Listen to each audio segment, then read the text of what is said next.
je m'appelle officiellement Sylvie Portugal, sous mon nom d'emprunt Odette Wintour.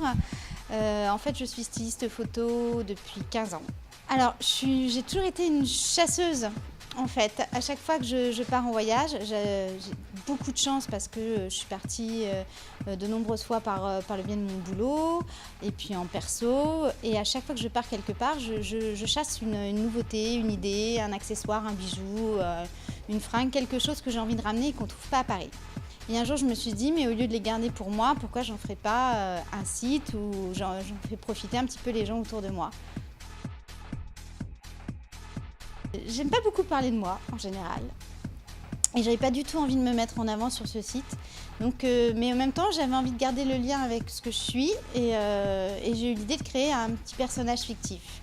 Une styliste peut-être un peu plus délurée encore que moi, qui me permettrait d'ailleurs justement de me laisser aller jusqu'au bout, de rentrer dans tous mes délires, qui aurait la taille mannequin, ce qui n'est pas tout à fait mon cas, et que je pourrais habiller, déguiser, faire promener dans le site vraiment à loisir. Wintour, tous les modeux, on va dire, reconnaîtront le clin d'œil. Et puis ben voilà, c'est sa petite cousine française, un petit peu franchouillard, hein, parce qu'on garde quand même les traditions de la mode française. Donc Odette Wintour, c'est un petit peu un personnage farfelu qui va s'amuser avec les codes de la mode. Le point commun de beaucoup d'objets qui sont dans mon site, c'est qu'en fait, ce sont des séries souvent limitées. C'est des choses qui sont créées pour un temps donné. J'ai souvent un stock qui est vraiment très très réduit. Ça peut être 5 pièces, 10 pièces, 20 pièces. Donc l'idée aussi, c'est d'avoir une pièce qu'on ne va pas retrouver sur tout le monde. C'est s'approprier un objet vraiment à soi. Et ce collier, c'est une pièce unique. Pratiquement tous les bijoux, toutes les choses que j'ai ramenées sont des choses qui sont faites main dans des ateliers, des petits ateliers, etc. Globalement, on va dire que ça va entre 15 et 40 euros et il y a une deuxième gamme qui va entre 50 et 90 euros.